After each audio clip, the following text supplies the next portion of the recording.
Hi guys, welcome back to my channel. I hope you're all good. I hope you're all staying safe. So I'm with my mum again today. Hello. So we just thought that we'd share with you some of our mistakes we've made while renovating properties. Well, we've only finished one and then we've got one underway at the minute. So we thought we'd just come and share some of the mistakes that we've made along the way. We've made a lot of mistakes.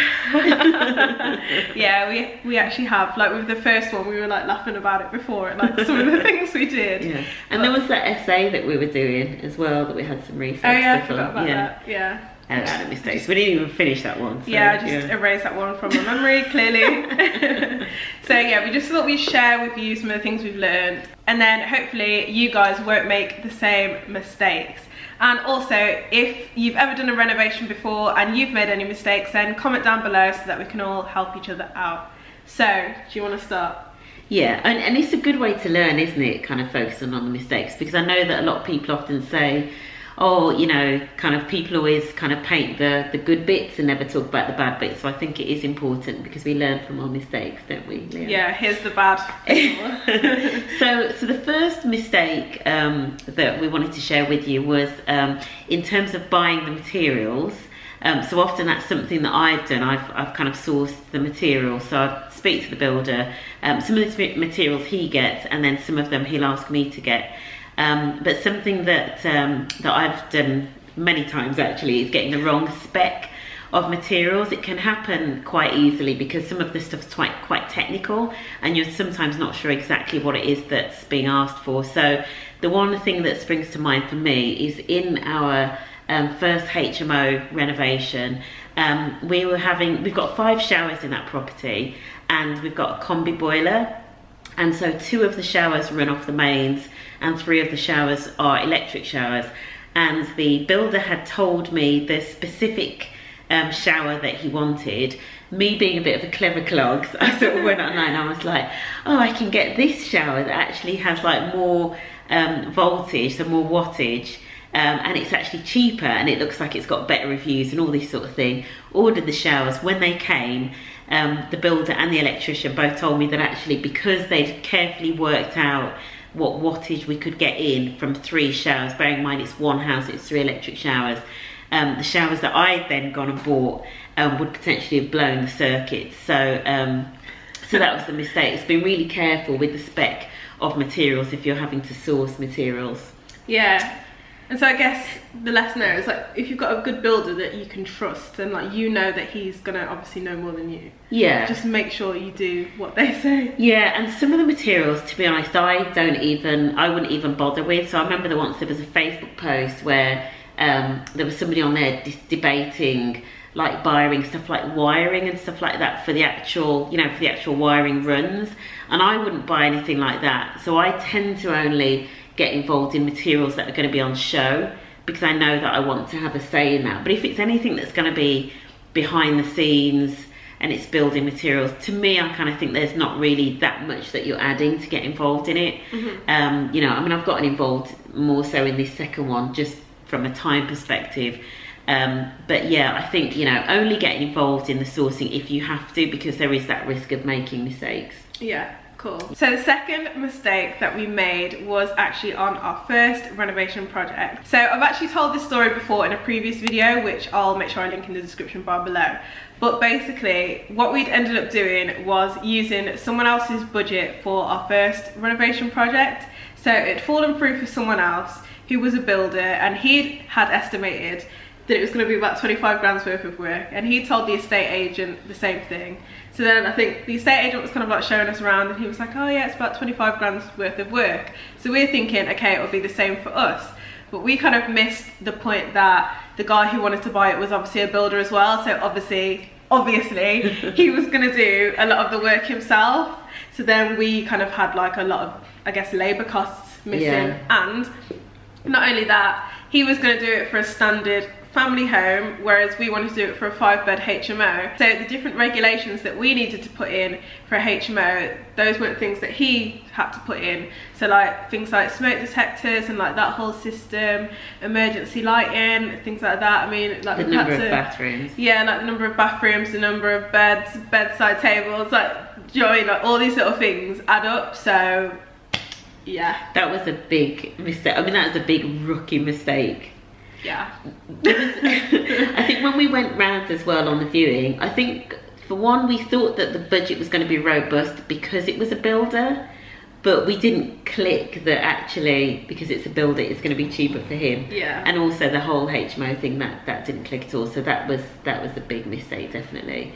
I think I've learned a lot in terms of, I think for me the learning there is, don't just take anybody else's budget without checking it through. Yeah. And like checking the main assumptions that they've made and coming up with that budget. Because we ended up spending, like, you know, it's not quite double, but it was a lot more, like a good 80% more. 80% more. They ask you how you are, you just have to say that you're fine when you're not really fine, but you just can't get into it because they would never understand. So that was the lesson. So yeah, live and you learn. But yeah, and now we can share it with you guys.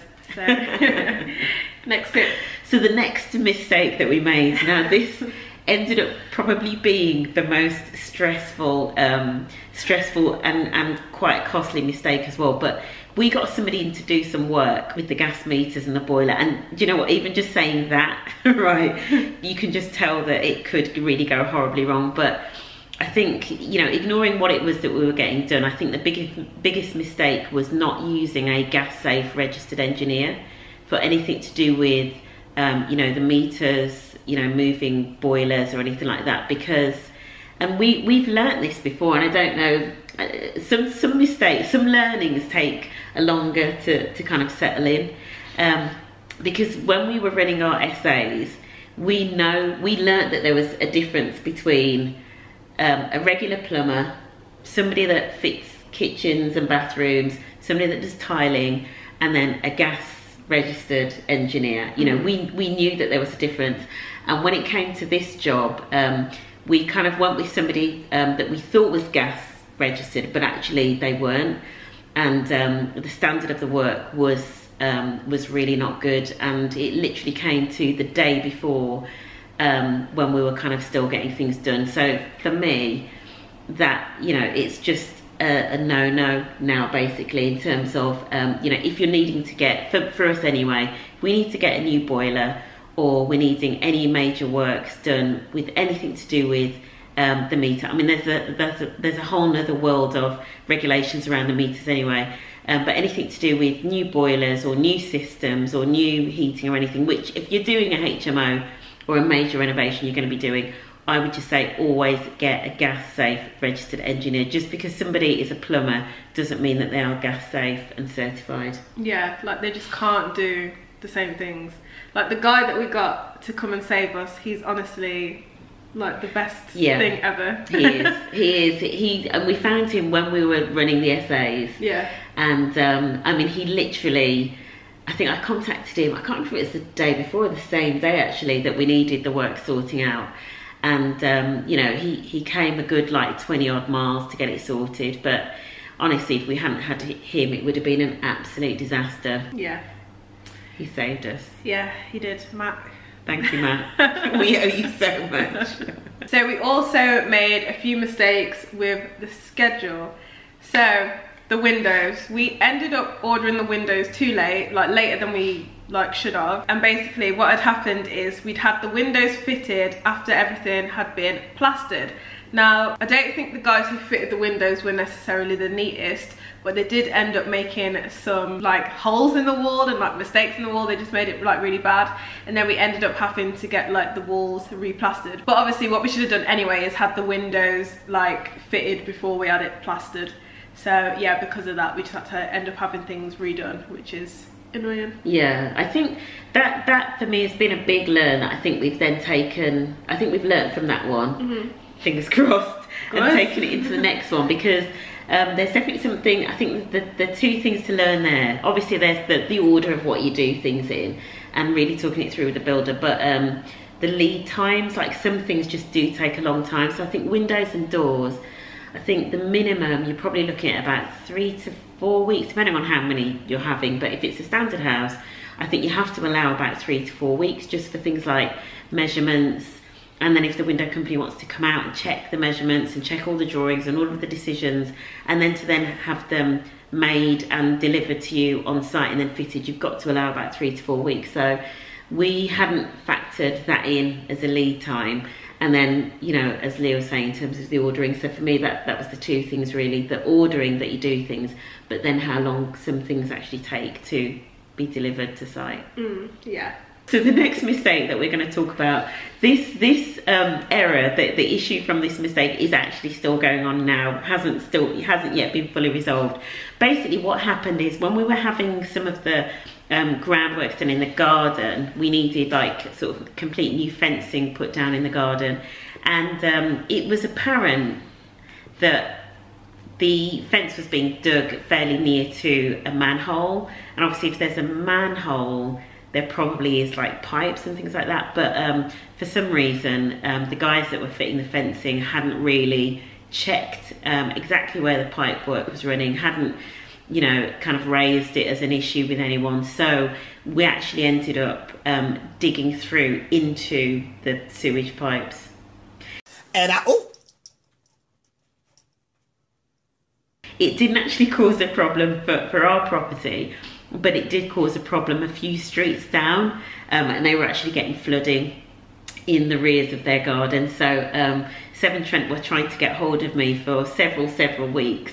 Literally took ages for them to get hold of me. They got hold of me.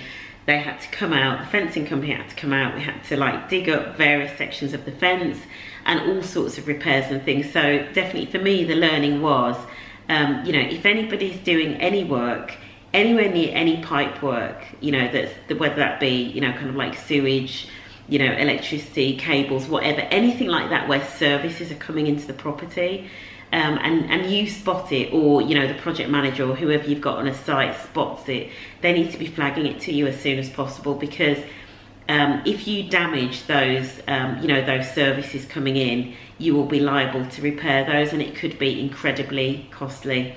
So that was a really big learn, and as I say, it's still going on now. Yeah. It's a sore point. Yeah, so they're still getting flooded. No, they're not getting flooded. So the pipe work has been repaired.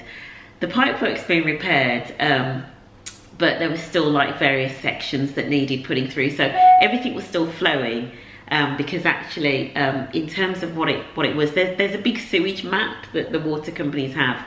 And the damage that we had created was causing lack of blockage. So that blockage has been resolved, and now we're kind of just working with Severn Trent. It hasn't been helped by obviously the lockdown, but we're working with Severn Trent now to just complete all of the repairs, and then we can get the fence put back up.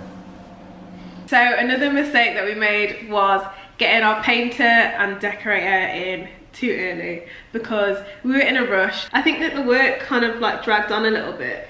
So then I think we kind of tried to rush it by getting her in earlier, but because the other trades were still in, like there was just dust everywhere, like there was marks on the walls and things like that. So she then ended up having to repaint things. Because we like rushed her and tried to like speed it up, then the walls ended up dirty, so. Yeah, and I think it's a combination as well, because I think some of it was, we got her in early to do some of the painting behind radiators. Because obviously there are some things that you want done at certain times of the, you know, as you're starting to finish. So like after that second fix, you know, you want certain things painted.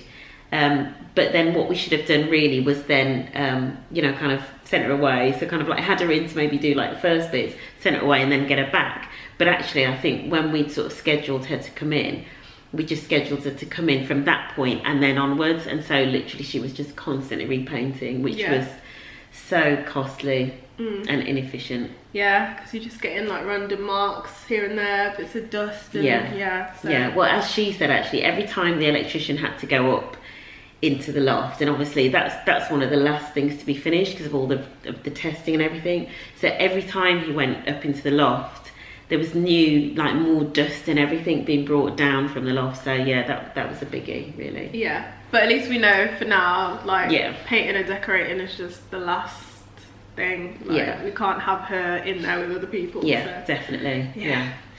And then one of the other mistakes, which we still haven't quite rectified, but we've got a few plans on it.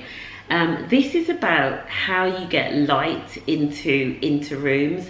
Now, obviously, one of the things about HMOs, and when you're doing conversions generally, that you've really got to factor in is getting natural light into rooms. Right, so one of the things that we did in our last conversion is we were able to create like another bedroom out of one of the reception rooms downstairs. And to do that, because obviously you've got to get natural ventilation into the room, we created a small window at the back of the property, because there is a really small like return at the back of the property. What we didn't realise at the time was that where the window was going to be created, it basically looks out along like the boundary between the boundary and the kitchen. So actually it's quite dark, like it's quite a dark corridor, and then out onto the garden. So this window, although it opens out into, out into the back of the property, there's just not that much natural light coming into that corridor. And now the bedroom is actually really dark. And we kind of, when the window was done, because I remember even when like the workmen were in, obviously it was dark because they had to have a floodlight in there, like when they were doing work. But I don't think the penny dropped in terms of how dark that room was going to be. And even though we tried a few things at the time, so we did things like we painted the wall outside, where the window is white, to try and pull more light in, but it just still hasn't worked. And the room is quite dark. So basically the room is still really dark. So what we're going to try now is we're actually going to put some reflective surfaces outside. So not exactly mirrors, but basically there are solutions that you can try to actually bounce the light into the room, and that's what we're going to have to do. So that was a biggie. And I think definitely when you're doing conversions, it's definitely something to think about. And obviously our strategy is more conversions, so we anticipate doing more of that. So that is a big learn for me. For sure.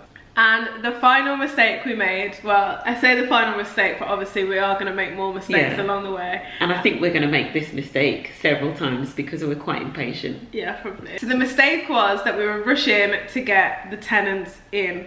And when I say rushing to get the tenants in, I mean literally we were all there like putting up beds, like setting up all the beds, and the tenant was due to move in literally the day after. So kind of doesn't really give you time to fully snag and like really test things out and make sure everything's okay, because obviously the tenants moved in, so it's kind of like, well, once that's happened, it's like, what? So I mean, we only had one tenant in, and she was on her own for like about a week. But then obviously there were still trades coming in and out while she'd moved in. Which, to be honest, it probably wasn't too bad because she was a little bit scared of being on her own. So I think she quite liked having the trades in and out. But it was not. I mean, literally, the boiler was not switched on and commissioned and signed off as safe until the day before she moved in. I mean, that is so tight. Yeah, so we were rushing, and the day before, Lord knows that we were both panicking because we'd had all these issues with like one bad boiler man who was trying to rip us off, and like oh gosh, I forgot about that. So we just had like all these dramas, and it was just made so much worse because the tenant was moving in. Wasn't she moving in the morning as well? Yeah, she's moving in like 10 o'clock in the morning. Exactly, so it's not even as if it was like the afternoon, it was the morning. So there was literally no time. So that was quite stressful. And like I think just for like peace of mind, just like leave it a little bit, but we're too keen. And the no snagging thing, I'd forgotten about that, because I know when we were writing the notes, we didn't even snag, which is really bad. Like all this work that's been done, and you've put all this money in, and we literally didn't even walk around the whole property, like looking at everything to say, is that done? I mean, luckily I think it's because we have a builder that we know and trust. And actually he did that, and so for a couple of weeks after, he was like, I'm gonna have to go back to do X, Y and Z. So we knew that things were going to get done, but it's not the way to finish a job, really. But to be fair, we haven't had major dramas there. No, we haven't. No, it's been good. We had a couple of we had like things tripping, you know, sort of first of all, but nothing major at all. No, it's been calm. Nothing major. Cool. Good builders though, good builders. Yeah, exactly. That's what it really comes down to. It does, it really does. Yeah. Yeah. So we're actually filming quite a few house renovation videos. So we're going to do videos about like managing tradesmen, how to find good tradesmen. We're going to give our tips on house renovations, and yeah. So Mom has actually also created a journal for property investors, so tell us about it. Yeah, I just, you know, we've got a lot of time at the moment on lockdown, but I know that a lot of people are thinking of going into property. And I was just thinking about the things that had helped us, like kind of in terms of managing our strategies and also being really efficient. And so I've kind of captured them in a journal. It's kind of like a journal slash daily planner. It's probably more of a daily planner actually, and it's a 90-day planner. Well, there's 90 days, so it's like a page to a day. And it's just kind of space for you to kind of like keep notes of like viewings and really important things that you have to do, and who's in your power team. So remembering that you don't have to do everything yourself. So who's in your power team, some useful resources. It's just trying to help keep you really focused, because I think when we first started, you know, at times I felt like a bit of a busy fool, to be honest. You know, I felt we were just running all over the place. We didn't know what our area was. We didn't know which properties were on the shortlist. So I just wanted to create this, because this is the way that we now think about properties. And I would say we do a lot less running around, but we're getting more done in terms of, you know, we're more focused, we're getting more done, and I feel we're making more progress on our strategy. And that's what it was really about. It's kind of like, let's not just be running around like crazy fools. Let's just, you know, really focus and just be doing the right thing. So the journal. So the journal is called the Property Investors Daily Planner, and it's an undated planner. So there's 90 days worth of pages for you to write in. It's available on Amazon in paperback and hardback, and it's just like a, you know, it's a black planner, so it kind of looks serious, you know, as though you're there to get stuff done. So yeah, the Property Investors Daily Planner on Amazon. So we'll leave some links in the description, I guess. Yeah. So I'll make sure I leave links to the planner down below and any other videos that we mentioned. And we also did a video the other day about our favourite property books and podcasts. So definitely check that out if you're wanting to get into property. So yeah, but make sure you subscribe so you don't miss the other house renovation videos that we've got coming up. Make sure you leave us a like and a comment if you enjoyed the video. But thank you so much for watching. I really appreciate it as always, and I'll see you next time. Thanks, bye. Well, because we'd rushed her. Wait, I just spat. Surfaces. Wait.